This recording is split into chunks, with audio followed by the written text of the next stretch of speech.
I'm going to first go through an introduction to the Gospels. И я вначале пройду через вступление к Евангелиям. So just, if you see something, or if you hear something that you didn't know or you'd like to remember, just jot it down. Write it down. Если вы слышите что-то, что вы, вам интересно или то, чего вы не знали, то записывайте. And the things that I think are particularly important, I will repeat. И те вещи, которые я считаю особенно важными, я повторю. Or I'll just tell you, you need to know this. Или я вам скажу, вам нужно это знать. But there's a lot that I'll be going through that's more background, and there's really no need to take notes on. Но есть много, через что мы просто проскочим, и есть много такого бэкграунда, фонового материала, который я не буду бежать. So just some general comments on the Gospels and the book of Acts. Но сначала такие общие комментарии к Евангелиям и книге Деяний. And the first one is that the Gospels make up about half of the New Testament. И первое это то, что Евангелие составляет практически половину Нового Завета.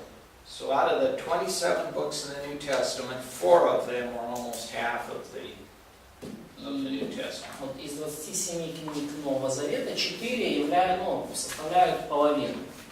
And with Acts, it's 60%. И с книгой Деяния это уже 60% Нового Завета. Well, that's interesting because usually when we study the Bible, we spend more time in the epistles than we do in probably any other section of the Bible. И это интересно, потому что когда мы изучаем Писание, мы проводим в посланиях намного больше времени, чем в другой любой части. And that's proper, after all, it's written to the church. И это разумно, потому что эти послания написаны церкви. But it's a small part of the Bible. Но все же это малая часть Библии. The Gospels are first in the New Testament because they provide the foundation for the New Testament. Евангелия, они идут в Новом Завете первыми, потому что они дают основания для Нового Завета. And Acts is next because it's the foundation for the epistles and the church. И книга Деяний идет второй, потому что это основание для посланий и вообще дает основание церкви. So, the New Testament is first, the Gospels as a foundation. Итак, в Новом Завете сначала у нас идут Евангелия как основание. Then Acts because it gives a chronological development of the church. Chronological, year by year by year. No, just what next. Потому что в книгах Деяний нам дается хронологическая история развития церкви. The development of the church. Год за годом, да, развитие. And then there are all the epistles. First, the epistles written by Paul. И далее все послания, сначала послания написаны Павлом, апостолом Павлом. And then what's called the general epistles that are written by others. И далее то, что называют общими посланиями, то, что написано другими авторами. And then finally the book of Revelation, which is prophecy of the future things. И в конце книга Откровения, которая по сути является пророчеством о грядущих событиях, будущих событиях. All right. Any questions on that? И вопросы есть по этому поводу? Okay. The next is why 4 Gospels? Следующий вопрос: почему 4 Евангелия? And I want to mention that there were many writings about Christ before Matthew, Mark, Luke, and John wrote their Gospels. И я бы хотел отметить, что было много написано о Христе до того, как Марк, Матфей, Лука и Иоанн написали свои Евангелия. A lot of these had errors in them. И во многих этих ранних писаниях содержались ошибки, в ранних текстах содержались ошибки. some dealt with just a very small part of Christ's life. И многие из них обращали внимание только на небольшую часть жизни Христа. But the Holy Spirit led Matthew, Mark, Luke, and John to write the particular things that were important for us to know. Но Дух Святой побудил Марка, Матфея, Луку и Иоанна написать вот эти определенные вещи, которые важно нам знать. Of these four Gospels, none of them are what you'd call a biography of Jesus Christ. И все вот эти 4 Евангелия, ни одно из них вы не назовете биографией Иисуса Христа. Because a biography would cover someone's life from birth to death. Потому что биография, она покрывает жизнь человека от рождения до смерти. But the Holy Spirit led the writers to just write those particular things in the life of Christ that He knew we would have to know. И Дух Святой побудил авторов описать именно те события в жизни Христа, которые он знал, которые нам нужно было знать и важно было знать. So turn to John 21:25. Давайте откроем Евангелие от Иоанна 21-25. 21 глава, 25 стих. Somebody read that. Прочитайте, пожалуйста.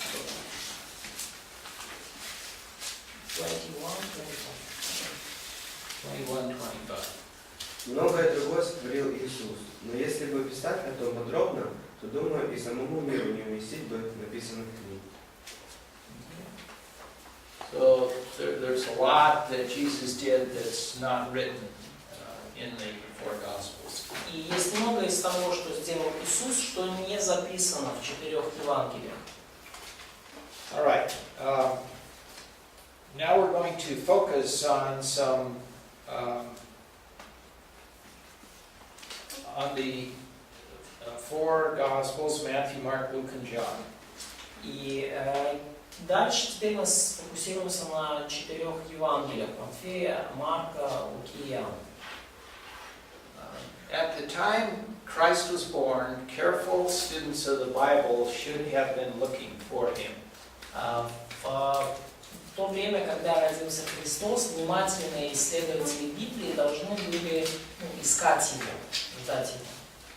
They should have been looking for someone who would be king, Они должны были искать кого-то, кто будет царем, servant, слугой, man, мужчиной and God. и Богом. Now, we don't know anybody outside of Christ who meets all of those four criteria. И мы не знаем никого, кроме Христа, кто соответствует всем этим 4 критериям. Царь, слуга, человек и Бог. But the Old Testament talked a lot about someone who would come, who would be king, servant, man, and God. Но Ветхий Завет много говорит о том, кто придет и кто будет одновременно царем и слугой, человеком и Богом. Should they have known when he would come? Должны ли были они знать, когда он придет? From the Old Testament. Могли ли они знать, когда он придет? Yes? How? Как они могли? Where would they have known that from? Даниил, 9th chapter of Daniel. Okay, from the 9th chapter of Daniel. And did the 9th chapter of Daniel say when Jesus would be born? И говорит ли 9 глава Даниила о том, когда Иисус родится? Ну, он говорит, когда он умрет. Ну, конкретно, когда он будет на кресте, конкретно. It's written about his death and his death on the cross, but not about his. Yes, yes. But Но говорится место место, где родится. But it's written the place of his birth in the Micaiah, one of the prophets. the place of his birth, yes. Да, место рождения мы знали заранее. And if somebody was thinking, they'd say, okay, we know when he's going to die. И если бы кто-то задумался об этом, окей, вот мы знаем, когда он умрет. And people in those years lived to be, maybe somebody got to be 100, but usually less than 100. Ну, и люди могли понять, что, понятно, что человек умирает, может перейти в 100 лет, но обычно меньше, чем 100. So you could back up from there and say, this person's got to be born. И если отнять вот от этой даты, то они могли бы сказать, что вот этот человек должен родиться. Well, we know that there were two saints waiting for his birth, at least two. И мы знаем, что двое святых ждали его рождения, как минимум двое. You know who they were? Знаете, кто они были? Иов. Симеон. Симеон. В то время Симеон и Анна. Yes. Да. And they were waiting, and they actually got to see Jesus when he was a baby. Они ждали, и они получили возможность увидеть Христа, когда тот еще был младенцем. So they were waiting for this king who was a servant, who was a man, who would be God. И они ждали вот этого царя, который будет слугой, который будет человеком и Богом. So what we're going to do right now is look at some verses in the Old Testament that talk about Jesus coming, who would be king, servant, man, and God. И что мы сделаем сейчас? Мы посмотрим на те стихи в Ветхом Завете, которые говорят о Христе, который придет как царь, слуга, человек и Бог. And in most of these, he's referred to as the branch, who is king. И в большинстве этих мест он описан как ветвь. Branch or shoot. Branch. Yeah. Vine branch. Or descendant. Like a tree. Да. И во многих он описан именно вот как ветвь. Yeah. So this branch, who would be king, servant, man, and God. Да, вот это вот, скажем так, 4 ветви, да, король, слуга, царь, слуга, человек и Бог. So we're coming now to something that's important. И вот мы сейчас переходим к тому, что важно. And that is understanding this idea of branch. И вот это вот понимание вот этой идеи, да, 4 ветвей. And we're going to look at some Old Testament references. И мы сейчас посмотрим на некоторые ветхозаветные ссылки. So first go to Jeremiah 23. И первое это Иеремия, 23 глава, Verses 5 and 6. стихи 5-6.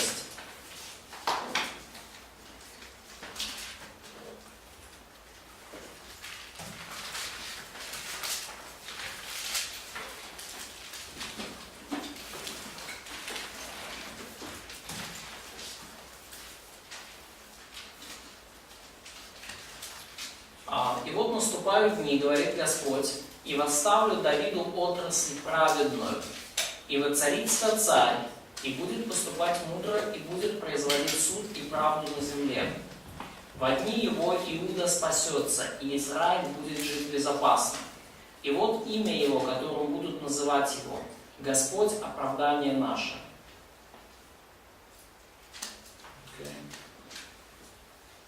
What do you have there for branch in verse 5? Отрасль. Да, то есть we have word отрасль. Отрасль. That's almost the same as a branch, but just old Russian word we don't know anymore.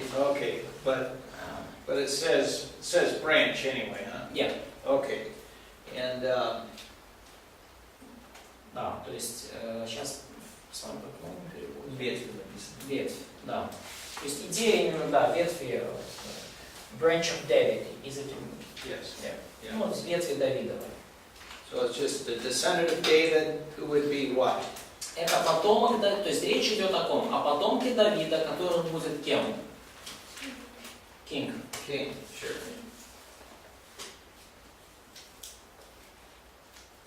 And what does it say will happen when he comes as king. Когда, и что написано о том, что случится, когда придет этот царь. Будет править мудро. Спасет Израиль. In his day Judah will be saved. Yeah. And he will rule wisely Yes. И совершит в стране справедливость. and do justice and righteousness and judgment. So you can imagine Simeon when he's holding this little baby. И вы можете представить себе Симеона, когда он держит на руках этого ребеночка. What is he thinking? И о чем он думает? This baby is going to establish a kingdom. И он думает о том, что этому ребенку предстоит установить царство. It's going to be a wonderful time.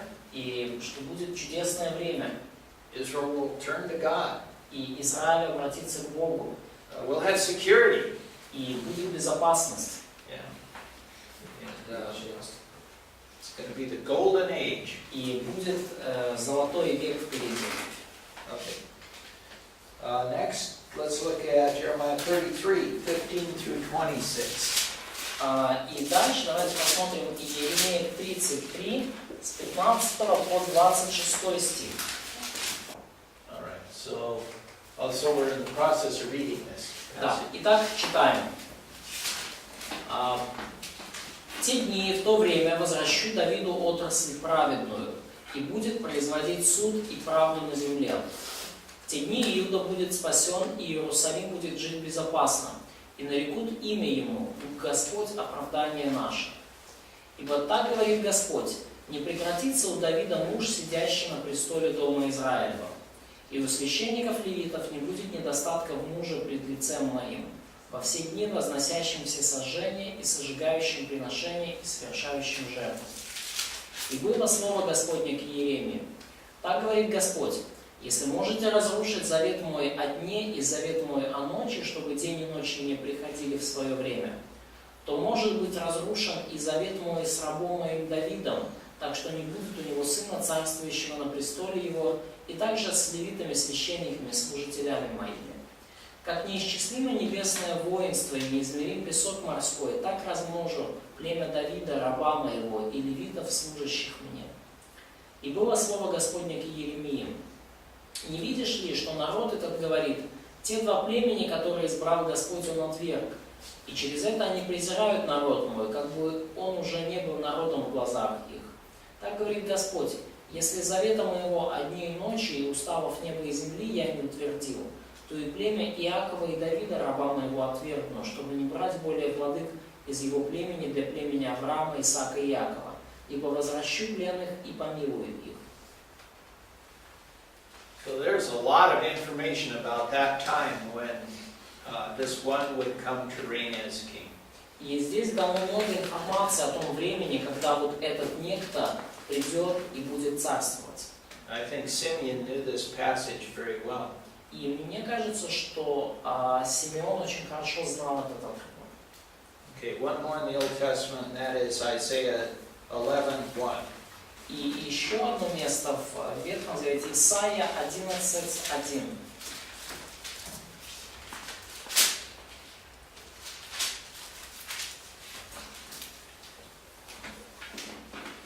«И произойдет отрасль от корня Иисеева, и ветвь произрастет от корня его». Do you have a different word there for branch? The same word. Same one. Okay. Отрасль. Yeah. So it wasn't just Jeremiah. Isaiah talked about this also. Ну, то есть не только Иеремия пишет вот об отрасли, о ветви, но и Исаия также.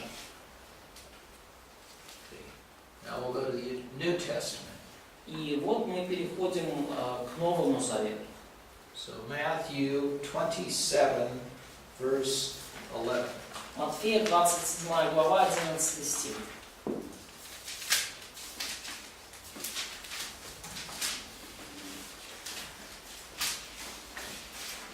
Иисус же стал пред правителем и спросил его правитель: «Ты царь иудейский?» Иисус сказал ему: «Ты говоришь». So Jesus says he is the King of the Jews. И Иисус ему сказал, что я есть царь иудейский. Что он, Иисус, является царем иудейским. Can you explain more for them that this phrase, it is as you say? Okay. It's, in Russian translation it's not clear that it's just confirmation. Okay.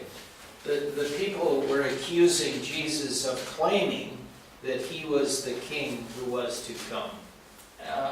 Люди обвиняли Христа за его заявление о том, что вот он и есть тот грядущий царь. Of course, they didn't believe that he was the king that was prophesied in the Old Testament. Они не верили, что именно он является царем, о котором пророчество на Ветхом Завете. They didn't believe he was the branch of Jesse. И они не верили в том, что он является отраслью Исеевой. But he had been telling them that he was this one. Но он им говорил, что он именно этим царем является. So the Jews accused him of making this claim in front of Pilate. И евреи обвинили его за вот эти заявления, они обвинили его перед Пилатом. So Pilate's just saying, is this true about you? И Пилат спрашивает его здесь, да, вот это правда о тебе? Yes. И он говорит, фактически да. Okay, let's go to Matthew 2:2. Давайте обратимся к Матфея, 2 главе, 2 стиху.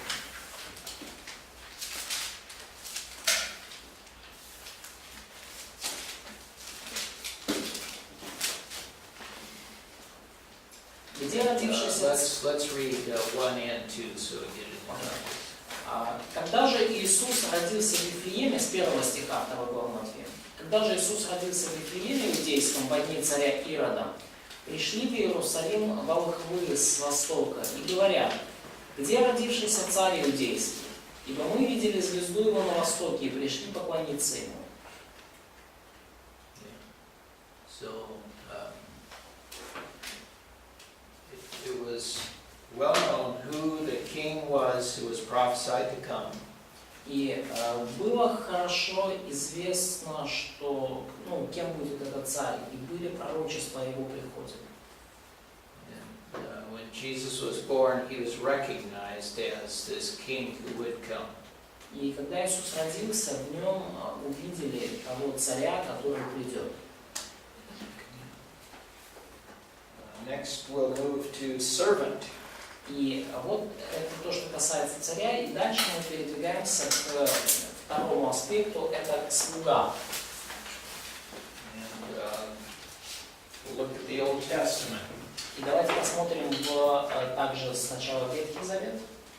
We'll start with Isaiah 52, verse 13. И начнем с Исаия, с 52 глава, 13 стих.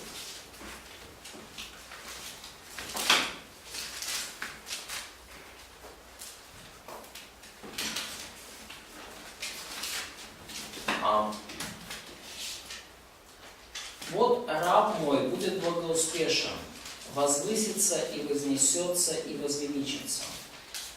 Как многие изумлялись, смотря на тебя, столько был обезображен паче всякого человека, лик его и вид его паче сынов человеческих. Should I read just this verse? Yeah, that's fine. Okay. У нас отрок. 52:13. У нас отрок нрав. Как? Отрок. In the Ukrainian translation, this word is used not for as a servant or slave, but just as А у тебя a young man, слуга.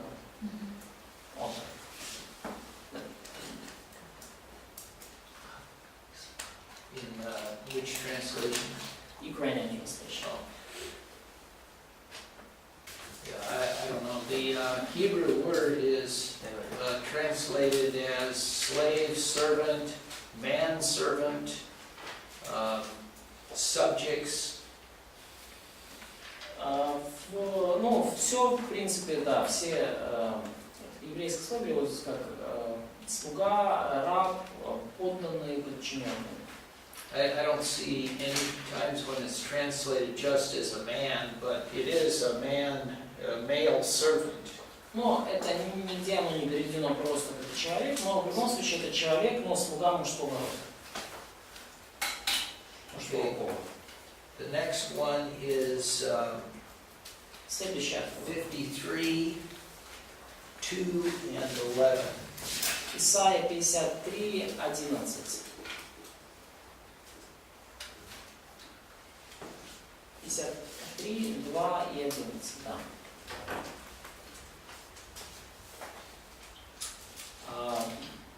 Исайя 53, 2. «Ибо взошел пред ним, как отпрыск, и как росток из сухой земли. Нет в нем ни вида, ни величия. И мы видели его, и не было в нем вида, который привлекал бы нас к нему». 11 стих. «На подвиг души своей он будет смотреть с довольством. Через познание его он, праведник, раб мой, оправдает многих, и грехи их на себе понесет».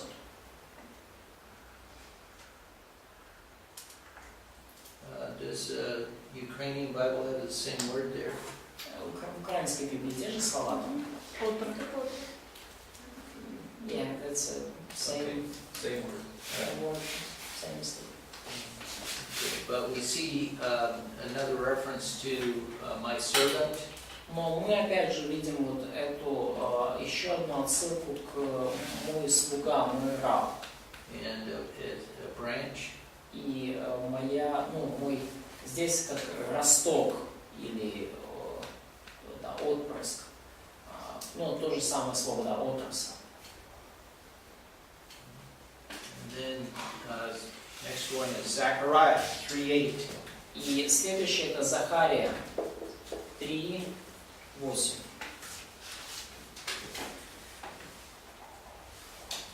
Захария 3:8. «Выслушай же, Иисус Иерей Великий, ты и собратья твои, сидящие перед тобою, мужи знаменательные. Вот я привожу раба моего отрасли».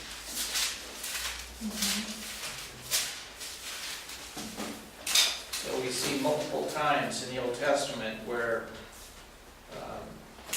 the branch is referred to as a servant. И много раз в Ветхом Завете, мы видим, что вот эта отрасль, это связано с слугой. То есть эта отрасль называется слугой. Okay, this is unusual. Это необычно. How can you have the same person being a king and a servant? Как вы можете представить, как может такое быть, что один и тот же человек может быть и царем, и слугой? Servants serve kings. Слуги служат царям. So he's a very unique person. И это очень уникальная личность. В таком случае. Any questions? Есть ли вопросы? All right, we move on to man. И хорошо. Третий аспект. Двигаемся к человеку. And now Zechariah 6:12. Захария 6:12.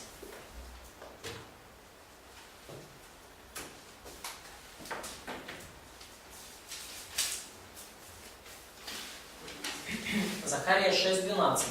«И скажи ему, так говорит Господь Саваоф, вот муж, имя ему отрасль, он произрастет из своего корня и создаст храм Господень». Муж, да, это в современном человек, а украинский там Муж. муж. All translations are correct. Man, or yeah. Okay. And next year, when I teach the Old Testament prophets, again, we'll spend time on these visions in Zechariah. But we'll just take this verse out and to understand that it's talking about the branch being the man. И в следующем году я буду преподавать вам пророчество Ветхого Завета, и мы поговорим более подробно об этих видениях Захарии. Но сейчас я акцентирую ваше внимание, что здесь говорится об отрасли, которая является при этом человеком, мужем.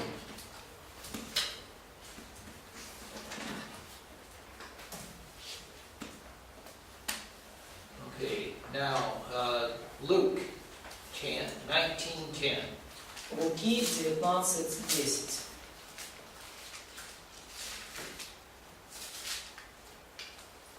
Jesus is speaking here about himself. И Иисус здесь говорит о самом себе. «Ибо Сын Человеческий пришел взыскать и спасти погибшие». Son of Man. Сын Человеческий. Okay, now we're going to move on to God. И теперь мы сейчас обратимся к четвертому аспекту отрасли, это Бог. Isaiah 4, verse 2. Isaiah. Isaiah. Исайя, 4 глава, 2 стих.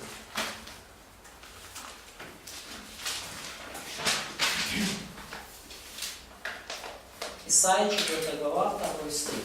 В тот день отрасль Господа явится в красоте и чести, и плод земли в величии и славе для уцелевших сынов Израиля. And along with 9, verse 6. Isaiah 9, Исайя, 6. 9 глава, 6 стих. Ибо младенец родился нам, сын дан нам, владычество на раменах его, и нарекут имя ему. Чудный советник, Бог крепкий, Отец вечности, князь мира. So this branch would be a child И вот to be эта born. отрасль, она будет младенцем, который родится, And he is mighty God. и этот младенец будет всемогущим Богом. Бог крепкий.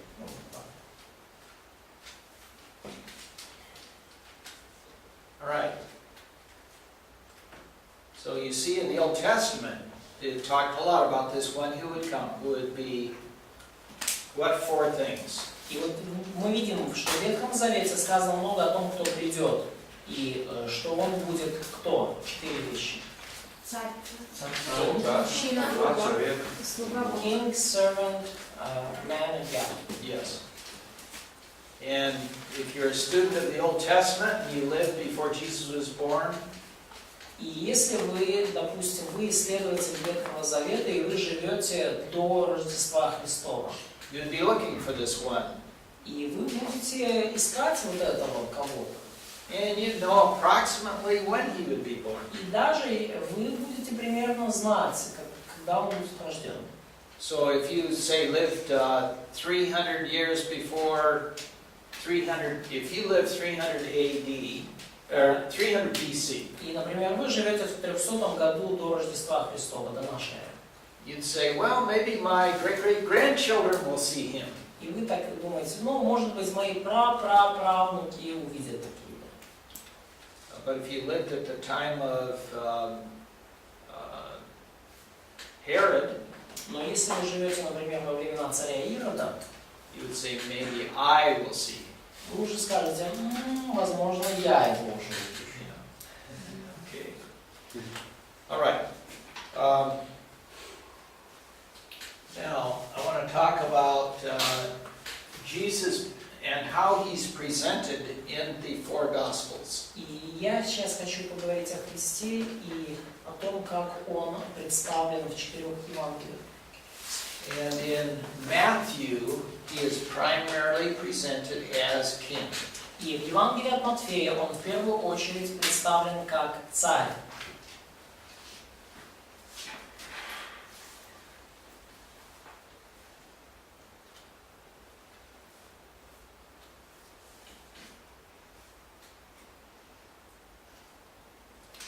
Matthew's emphasis emphasis is to the Jews.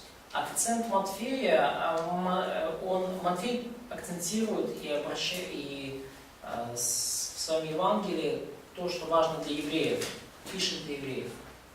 And even the first verse we can see this. И даже мы это видим с самого первого стиха. So take a look at Matthew 1:1. Посмотрите, первая глава Матфея, первый стих. Родословие Иисуса Христа, сына Давидова, сына Авраамова. Okay. So it says the record of the genealogy of Jesus. И здесь именно написано, что да, родословие Иисуса Христа. And what's the Old Testament, or what's the Hebrew word for Jesus? И какое еврейское слово здесь для... Какое еврейское слово значит для Христа? Hebrew? The Hebrew, yeah. Joshua? Да, то имя, которое мы называем Иисус Навин. Да. And what does that mean? Что это значит? Спасибо. Savior. Yes, or God saves. Yes. Или Бог спасает. Да. And how about Messiah? И что по поводу Мессия, Христос? What does that mean? Что это значит? А? Посланник, помазанник. Messenger or anointed one. Okay. And anointed one is, we think of kings. И помазанник, мы думаем о царе, о царях обычно. Could be other things, but we think of a king being anointed. Это может быть другое, но в первую очередь царей помазывали. So, to Jews, these words would mean a lot, wouldn't they? И для евреев вот даже эти два слова, да, то есть Иисус и Христос, Мессия, они значили много. And then he says, the son of David. И дальше он говорит, да, сын Давидов. What was the promise given to David? Какое обетование было дано Давиду? Что не закончится на престоле из его рода царь. That there is no king line will finish in his from his descendants.